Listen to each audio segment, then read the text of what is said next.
Que caerían, mas nunca me has fallado,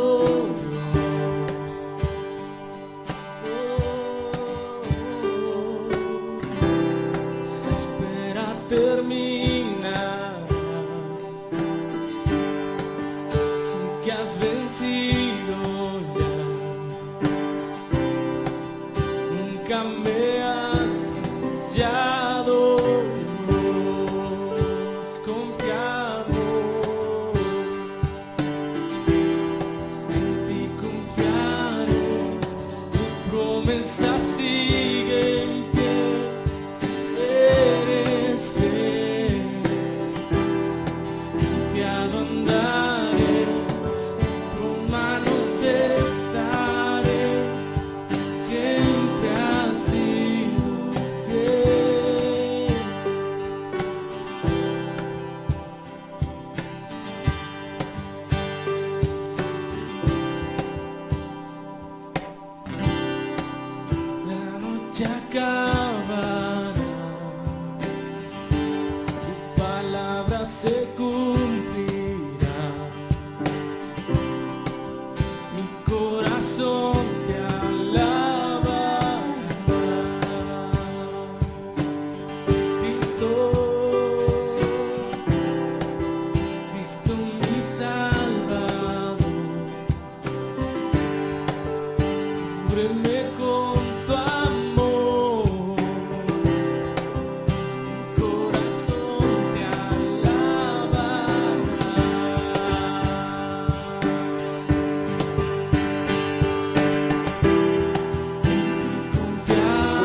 comunidad, ¿cómo están? Qué bueno que están con nosotros este día.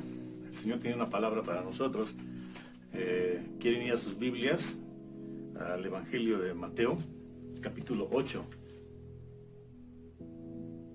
verso 28, versículo 28, dice, es un pasaje que ustedes conocen, seguramente ya lo han escuchado, y es uno de dos casos que voy a tratar el día de hoy, dos lugares donde estuvo Jesucristo y pasaron cosas que aparentemente son similares, pero vamos a estudiarlos. Dice en el 8:28 de Mateo: cuando llegó a la otra orilla, a la tierra de los Gadarenos, vinieron a su encuentro dos endemoniados que salían de los sepulcros, feroces en gran manera, tanto que nadie podía pasar por aquel camino. Y clamaron diciendo: ¿qué tienes con nosotros, Jesús, Hijo de Dios? ¿Has venido acá para atormentarnos antes de tiempo? Estaba paciendo lejos de ellos un hato de muchos cerdos. Y los demonios le rogaron diciendo: si nos echas fuera, permítenos ir a aquel hato de cerdos. Y él les dijo: vayan. Y ellos salieron y se fueron a aquel hato de cerdos. Y he aquí que todo el hato de cerdos se precipitó en un mar por un despeñadero y perecieron en las aguas. Y los que apacentaban huyeron y vinieron a la ciudad contando todas las cosas, lo que había pasado con los endemoniados. Esto es un relato que muchos conocemos, y es una parte en donde Jesucristo, la primera parte dice: cuando llegó a la otra orilla, es decir, cruzaron el mar de Galilea, que no es un mar, es un lago en realidad muy grande. Lo cruzaron desde la parte, el lago tiene la mitad, digamos, el lado de Israel, y la otra parte es un pueblo que no es Israel, es un pueblo extranjero. Entonces ellos pasaron del lado de Israel al lado extranjero, ¿sí? a un lugar que se llama Gádara. De ahí viene el nombre de los endemoniados gadarenos, es decir, pertenecían a ese pueblo, a esa ciudad de Gádara. Y entonces cuando ellos llegan, dice que son tan bravos, tan violentos estos demonios, que no dejaban pasar ni siquiera por el camino. Entonces Jesucristo se baja y lo primero que se encuentra son a estos dos tipos endemoniados, ¿sí? Y inmediatamente lo reconocen a Jesucristo y le dicen: ¿qué tienes con nosotros, Jesús, Hijo de Dios? ¿Has venido para atormentarnos? Es decir, reconocen en Jesucristo su personalidad, reconocen quién es y reconocen inclusive la autoridad y el poder que tiene. Dice: vienes para atormentarnos antes de tiempo. O sea, reconocen que Jesucristo no viene a hacer las paces con ellos, viene a echarlos fuera. Y entonces dice: vieron un hato de cerdos, por favor mándanos ahí. Y entonces Jesucristo da la orden, se van los demonios al hato de cerdos y se precipitan al mar y se mueren. Ahí termina el asunto. Dice que esto es algo que la palabra de Dios dice en Santiago 2:19, dice: ¿tú crees que Dios es uno?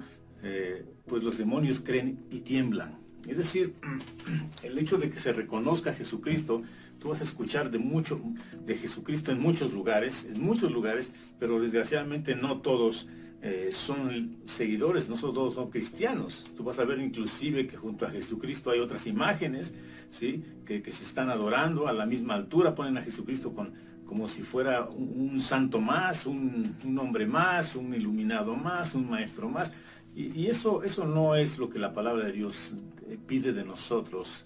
Jesucristo es nuestro Señor y Salvador, es el Hijo de Dios, el unigénito de Dios, aquel que vino a dar su vida por nosotros. Nadie más lo hizo, ninguna persona lo hizo por nosotros, solamente Él. Y si lo hubiera hecho otra persona, no hubiera tenido la calidad que tenía Jesucristo. Jesucristo es Hijo de Dios, era Dios, y además no tuvo pecado y dio su vida por nosotros.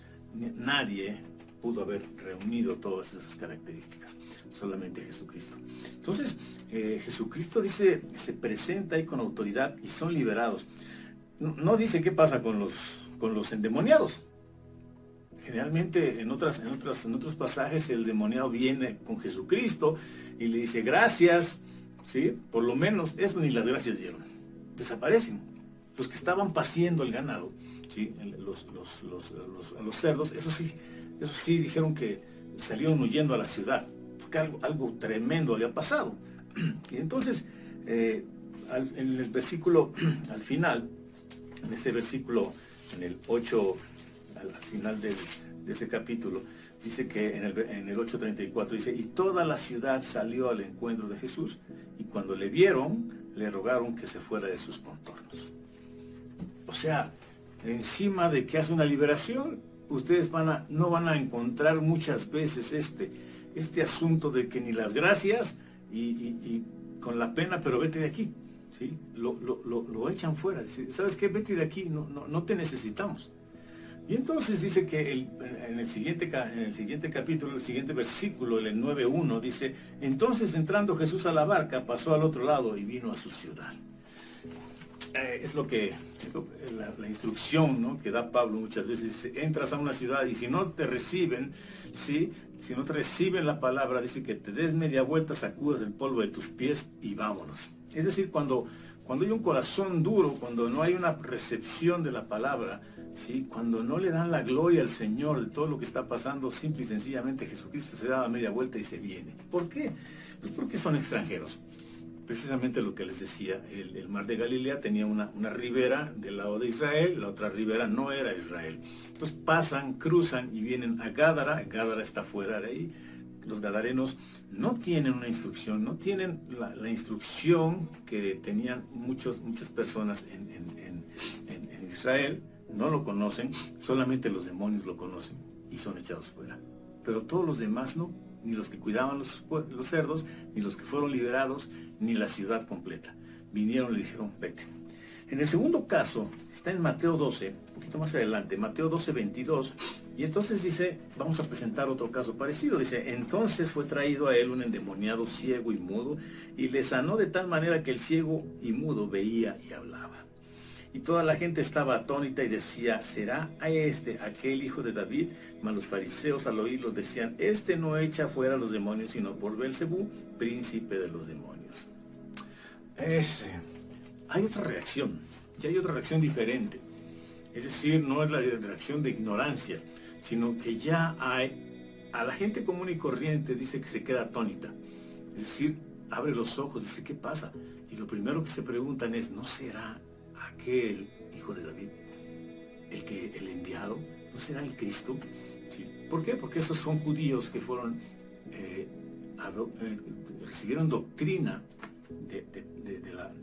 del Antiguo Testamento, y en el Antiguo Testamento innumerables veces dice que va a venir un Salvador a Israel.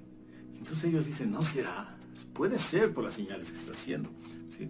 Y entonces, pero los que brincan, esa es una parte de la población. Otros que brincan inmediatamente son fariseos. Los fariseos dicen que este no es, ¿cómo va a ser hijo de Dios? Este se me hace que echa a los demonios fuera porque está aliado con los demonios. Es la deducción que sacan los fariseos y dicen, esto huele mal, ¿sí? Los fariseos son gente religiosa, gente que no cree en el poder de Dios dado por la gracia, sino que cree en el poder de Dios alcanzado por las obras, ¿sí? Yo soy tan bueno, soy tan perfecto, doy todo, cumplo con la ley tan perfectamente que Dios me ama mucho. Y al que no lo cumple con la ley, lo va a desechar. Ese era el pensamiento religioso de los fariseos. Entonces, cuando Jesucristo dice, fuera demonios, no puede ser, no puede ser. Ni fariseo es, ¿cómo va a echar fuera un demonio? Seguramente es de los mismos demonios. Entonces Jesucristo empieza a enseñar. Y empieza a enseñar y dice, sabiendo Jesús los pensamientos de ellos, dijo, todo reino dividido contra sí mismo es asolado, y toda ciudad o casa dividida contra sí mismo no permanecerá. Si Satanás fuera echa fuera a Satanás, contra sí mismo está dividido. ¿Cómo pues permanecerá su reino? Y si yo echo fuera a los demonios por Belcebú, ¿por quién los echan vuestros hijos? Por tanto ellos serán vuestros jueces. Pero si yo echo por el Espíritu de Dios fuera a los demonios, ciertamente ha llegado a vosotros el reino de Dios. ¿Cómo puede? Dice, porque ¿cómo puede alguno entrar a la casa de un hombre fuerte y saquear sus bienes si primero no le ata, y entonces podrá saquear su casa? Aquí le dice, a ver, mira, los fariseos decían, no, lo que pasa es que tú eres un socio de los demonios, entonces eres del mismo equipo, entonces por eso los demonios te hacen caso. Sí, pero un demonio, ¿sí? Si yo fuera, le dice Jesucristo, si yo fuera demonio, pues no echo fuera a los demonios, al contrario, los tendría yo solapando. Es decir, no hubiera ido con el demoniado a echar fuera. Eso quiere decir que estoy peleado con los demonios. Dice, cuando eso pasa, una casa dividida no prevalecerá. Cuando se pelean dentro de una casa, dos hermanos, dos parientes, dos socios, ¿sí? En un negocio se pelean dos negocios, ese negocio va a tronar, esa casa se va a dividir, ¿sí? Entonces, no puedo estar peleándome con los demonios y eso te demuestra que no soy del demonio, ¿sí? Yo tengo autoridad sobre los demonios y los eché fuera y a la primera me obedecieron. Nada más para que vayas viendo. No crean en todo lo que les dicen estos fariseos. Entonces, hay una... Jesucristo no pierde la oportunidad de enseñar, ¿sí? Y en el versículo, después de enseñarles ese principio básico, ¿sí? De decir, yo no soy del demonio, así que por ahí no le busquen. En el versículo 30 dice, el que no es conmigo, contra mí es, y el que conmigo no recoge, desparrama. Es decir, o estás conmigo o no estás conmigo. Desgraciadamente, pues es como, hay cosas en la vida en donde sí hay que ser definitivamente o de un lado o del otro. No se puede ser tibio. Dice la palabra en Apocalipsis que, ¿sí? Por cuanto eres tibio, ni frío ni caliente, dice, te vomitaré de mi boca. Entonces, con Dios, o estamos con Dios o no estamos con Dios, una de dos. Y aquí les dice, efectivamente, otra vez, dice, el que no es conmigo, contra mí es. O sea, que no, si no estás contra mí, si no estás conmigo, estás contra mí, ¿sí? Y el que conmigo no recoge, desparrama. Entonces aquí Jesucristo tiene la oportunidad, no pierde la oportunidad de enseñar, porque hay asombro, hay gente que está con los ojos abiertos acerca de lo que pasó, ¿sí? Hay una oposición inclusive de parte de los religiosos, ¿sí? Y hay una ignorancia de parte del pueblo, que en general no se explica por qué. Hay tres factores que no había allá en Gádara. En Gádara le dijeron, ¿qué? ¿Un demonio fue? No me interesa. A mí mis puercos, ¿no? Ese era mi gran capital, mis puerquitos que se fueron y se ahogaron. Así que por favor, no estés dando lata y vete de aquí. Cuando a Jesucristo no se le agradece, no se le da la honra, no se clama por su presencia, ¿sí? Jesucristo es muy, muy entendido. Pone un pie, hace un milagro, libera, pero si no se lo agradecen, si no es necesaria su presencia, si son más valiosos los puercos, Jesucristo se limpia los pies, sacude el polvo de sus pies, se sube a su barca y se regresa a su ciudad, dice la palabra. Aquí no, aquí hay una actitud de búsqueda. Y es en este pueblo de Israel al cual es mandado Dios, a las ovejas perdidas de Israel primeramente, ¿sí? Y es Jesucristo con ese corazón y sabe que hay oposición, sabe que hay ignorancia, pero también sabe que hay una sed, un hambre de justicia y quiere aprovechar esa oportunidad. Cuando tú eres de Israel, si has sido un hijo un hijo de Israel y ha sido enseñado en la doctrina y en la palabra de Dios, inmediatamente esas son las reacciones que puede haber, tanto de personas comunes como de personas muy cultas como los fariseos. Y entonces adquieres una responsabilidad, digamos, de seguir a Jesucristo, porque ya sabes que va a venir alguien, y entonces al ver eso, hay como una revelación del Espíritu Santo sobre esas personas que, aunque parecían ignorantes, decían, no será el hijo de Dios, será el hijo de David, este que está aquí frente a nosotros. Y entonces explica, seguimos adelante en el verso 31, dice, por tanto les digo, todo pecado y blasfemia será perdonado a los hombres, mas la blasfemia contra el Espíritu no será perdonada. A cualquiera que dijere alguna palabra contra el Hijo del Hombre le será perdonado, pero al que hable contra el Espíritu Santo no le será perdonado, ni en este siglo, ni en el venidero. ¿Sí? O haced el árbol bueno y su fruto bueno, o haced el árbol malo y su fruto malo, porque por el fruto se conoce el árbol. Aquí les empieza a decir, ya el segundo paso, cuando hay un hambre, tú vas a encontrar personas que necesitan de Dios. ¿Quién no necesita de Dios? Mucha gente sabe que hay un creador, un un Dios poderoso, que tenemos a Jesucristo, nuestro Salvador, en medio de mucha información confusa que la religión te da, que los medios de comunicación te dan, y ponen a Jesucristo como si fuera un iluminado, un gran hombre, como grandes personalidades del mundo y de la historia. Ahí ponen a Jesucristo en medio de todos ellos, como si hubiera hecho una gran obra, un gran portento de hombre, ¿no? Un hombre inteligente, un hombre iluminado que trajo a las masas. No, Jesucristo no se puede poner en medio de los hombres, ¿sí? De los hombres famosos. Jesucristo es el Hijo de Dios, es nuestro Salvador. Nadie va a hacer lo que Jesucristo hizo alguna vez. Entonces, tienes que tomar a Jesucristo, pero cuando Jesucristo viene, les enseña, les quiere decir, miren, ahora, a ustedes que ya saben quién soy yo, ¿sí? Saben ustedes a quién va a mandar Dios para salvarles. Déjame decirte una cosa, contra el Hijo del Hombre, contra mí puedes dudar lo que quieras, pero viene otra etapa más de gracia, más en donde tienes que abrir tus ojos espirituales, ¿sí? Y eso te lo va a dar el Espíritu de Dios. Contra Jesucristo, Él sabía que iba a morir de una manera triste, violenta, porque sabía que iba a ofrendar su vida como un cordero, como esos animales que morían en el tabernáculo, que morían en el templo, dando su vida por su dueño. ¿Sí? Jesucristo más o menos sabía que tenía que sufrir todo eso por los pecados nuestros, para que nosotros fuéramos salvos. Sabía que iba a sufrir mucho y sabía que iba a ser negado, a ser juzgado de una manera tan injusta, a ser crucificado, a ser ensangrentado, azotado, escupido, ignorado.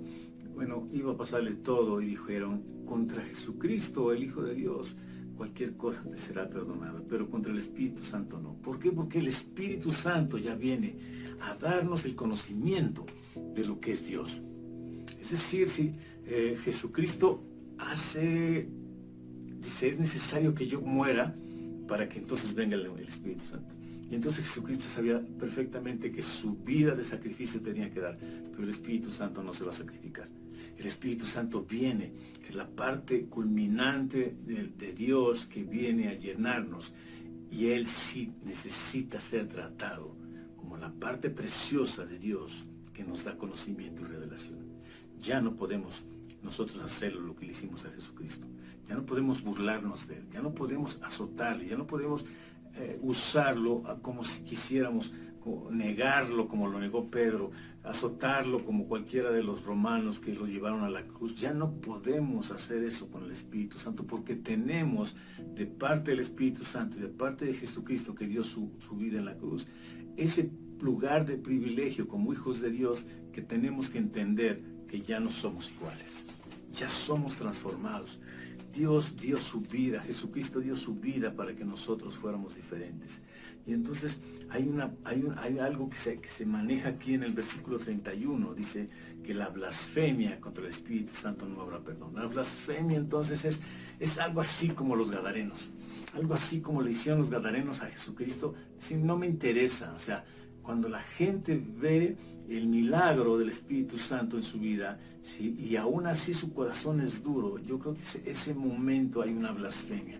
En ese momento cuando tú le dices a Jesucristo, ¿sabes qué? Prefiero mis puercos que tú, prefiero mis puercos que tu liberación, prefiero que el demonio esté conmigo, a que tú vengas y pongas a mi pueblo aquí en jaque, que lo pongas, ¿sí? Que al punto en que te tenemos que decir, vete de aquí porque nos incomodas, ¿sí? Eso no le podemos decir al Espíritu Santo. Nosotros ya no podemos manejarnos o comportarnos de una manera indigna con el Espíritu Santo, porque ahí sí tendremos nosotros que dar cuenta de ello.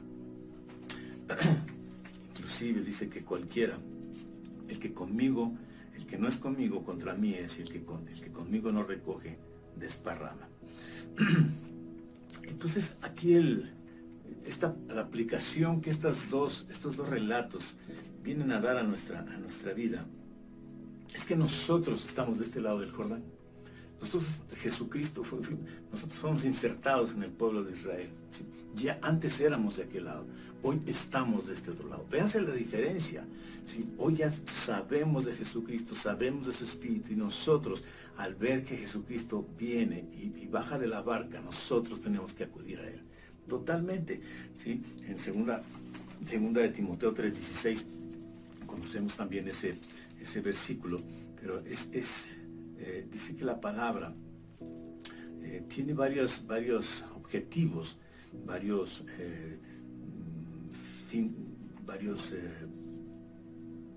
cuestiones prácticas que nosotros debemos de perseguir.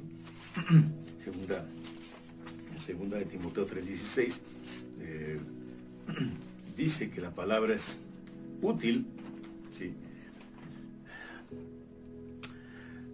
Dice, toda la escritura es inspirada por Dios. Dice, toda la escritura es inspirada por Dios. El hecho de que nosotros tenemos la posibilidad de leer nuestra palabra, desde la primera hoja hasta la última, dice, toda es inspirada por Dios. No nada más los evangelios, no nada más las cartas de Pablo, no nada más el Pentateuco, dice, toda la palabra de Dios, toda es inspirada por Dios. Y es útil, ¿sí? Es útil, es decir, nos sirve, ¿sí?, para enseñar, para redarguir, para corregir y para instruir en justicia. 4 puntos que tenemos que entender nosotros, ¿sí? A fin, ahorita vamos a ver los 4 puntos, pero dice que todos estos 4 puntos nos va a llevar a un objetivo final, que el hombre de Dios sea perfectamente preparado, ¿sí?, sea perfecto y enteramente preparado para toda buena obra. O sea, la palabra de Dios, ¿sí?, nos va a llevar a ser hombres de bien, mujeres de bien, personas que sean apreciadas en el mundo, personas que sean estimadas, ¿sí? ¿Por qué? Porque vamos a tener esas 4 características, ¿sí?, en la palabra de Dios, ¿sí?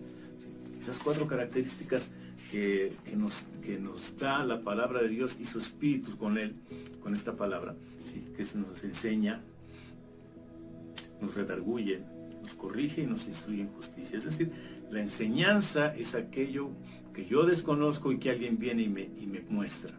Las cosas son así, no son como tú las creías. Esta es la manera correcta de hacer las cosas. Es la enseñanza, ¿sí? Si tú creías, si tú no lo sabías, ahora ya lo sabes. O si lo habías aprendido mal, esta es la manera en que se hace bien.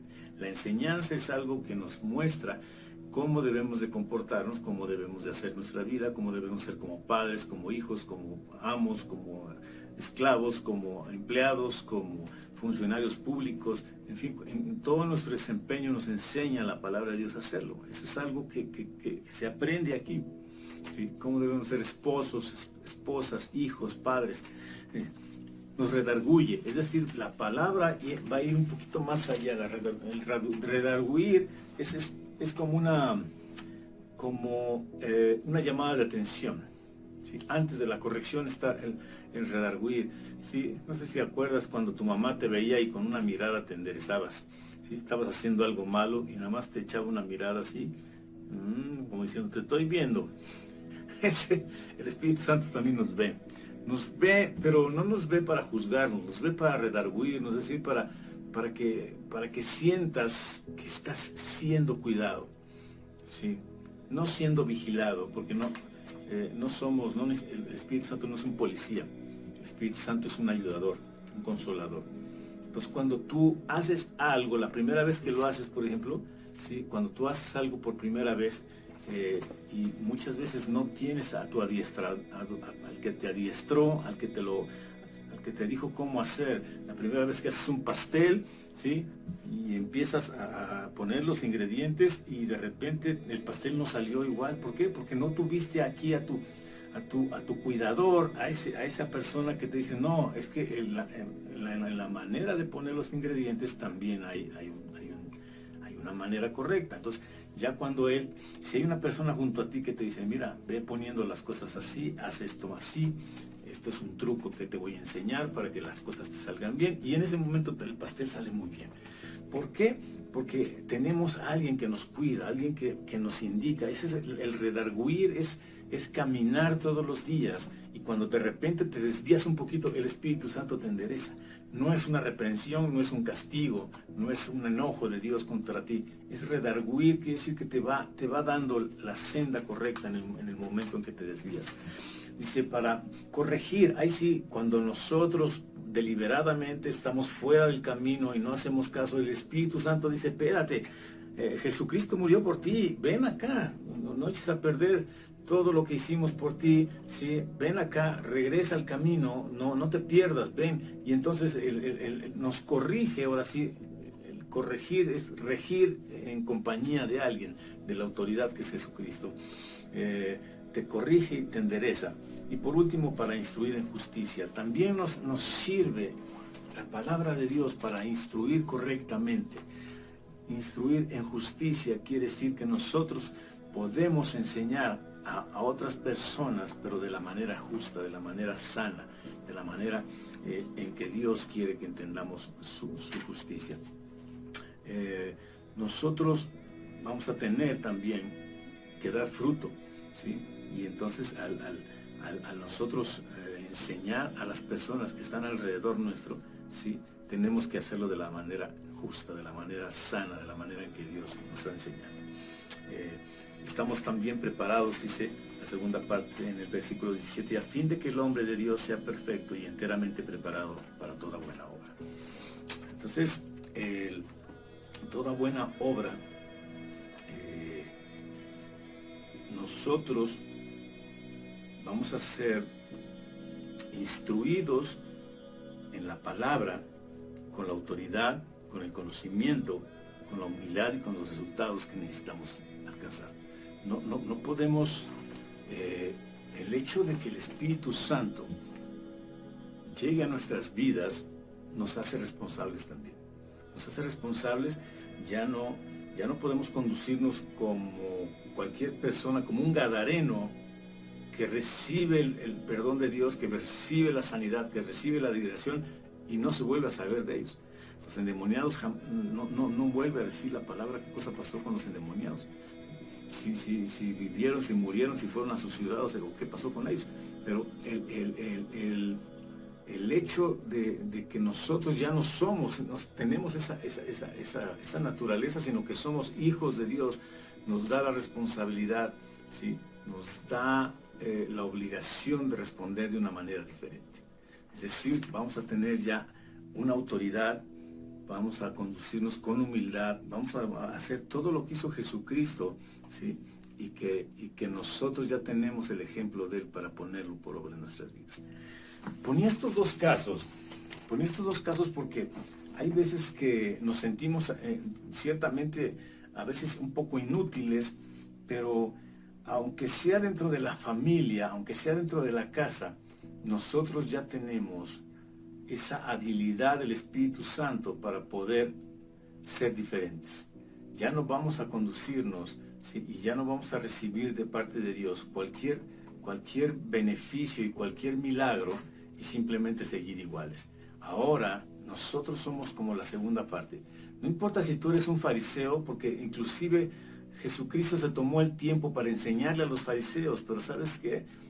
Pablo era un fariseo, Nicodemo era un fariseo, ¿sí? Y alguien dice, enseñarle a los fariseos es perder el tiempo. No, Jesucristo al pueblo general, a los que habían dicho será el hijo de David, a los que le dijeron tus te echas demonios por Belcebú, a todos tuvo, porque era su pueblo, tuvo la paciencia de enseñarles a todos, ¿sí? Inclusive a aquellos que lo señalaban como que era un aliado del demonio, también les enseñó, y tuvo fruto en Nicodemo y tuvo fruto en Pablo, ¿sí? En ellos dos, por lo menos, hubo otros fariseos que también pusieron sus ojos en Cristo y fueron a los pies de Cristo, y fueron a Dios a través de Jesucristo. Entonces, si Jesucristo tuvo esa misericordia con su pueblo, sin importar su origen, sin importar la dureza de su corazón, nosotros también estamos llamados a no ir y, como dice la palabra, echar las perlas a los puercos. Cuando Jesucristo no lo aceptan, no podemos denigrar el nombre de Jesucristo. Debemos salir de ese lugar, Pablo lo dice, sacudir nuestros pies, el polvo de nuestros pies e irnos y no volver. Pero cuando alguien tiene ese cosquilleo y esa hambre, ¿sí? Inclusive cuando encuentres una persona que juzga a Jesucristo, que juzga a los cristianos, es un corazón duro, pero sabes que en el fondo hay algo que Dios tiene para él. No importa. Y dentro de la familia, tú sabes que hay gente de esas, por lo menos de esas dos clases. Gente que tiene cosquilleo, que no conoce de la palabra, que sospecha que Dios le puede ayudar, pero que no sabe cómo llegar. Y hay gente muy religiosa, muy dura, que te va a dar oposición, que te va a dar batalla, pero que tienes que tener ese corazón para explicarle, como Jesucristo les dijo: está bien, a mí me hacen lo que quieran, pero el Espíritu Santo no. Tienen que entrar conmigo, tenemos que enseñarle de una manera misericordiosa la gracia a esas personas religiosas, a esos fariseos que quieren hacer las cosas de una manera legalista, ¿sí? Y solamente por su lado, porque tenemos que ser misericordiosos como Jesucristo fue con su pueblo. Amén.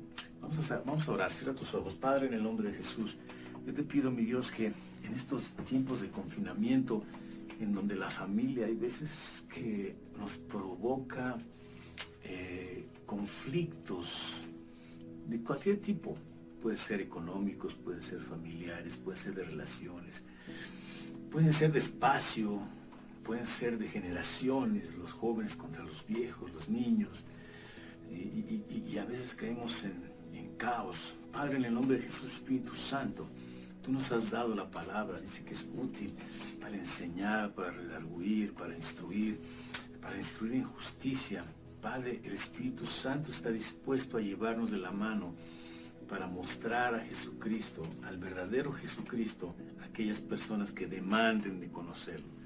No a los gadarenos, Señor, sino a tu pueblo, el que necesita, al que tiene cosquilleo por saber, al que tiene necesidad, sin importar si son religiosos o no. Señor, tú te mostraste misericordioso y dijiste: yo estoy aquí para salvación de mi pueblo. Al Espíritu Santo, a ese ya tenemos la responsabilidad de tomarle, abrazarle, de hacerlo habitar en nuestros corazones y de honrarlo, porque es tu Espíritu, tu ayudador. Es tu regalo, Jesucristo, el que tú prometiste, el regalo del Padre prometido por Jesucristo, es el Espíritu Santo. Y lo queremos abrazar y lo queremos nosotros, que sea nuestro guía, que sea esa fuerza, esa ayuda que día con día necesitamos para emprender nuestras labores. Padre, en el nombre de Jesús, te doy gracias porque a nuestras casas llegas y a nuestras casas nos ayudas para darte a ti la gloria y la honra por siempre, en el nombre de Jesús. Gracias te damos. Amén y amén. Dios les bendiga. Bendiciones, comunidad. Cuídense mucho. Nos vemos.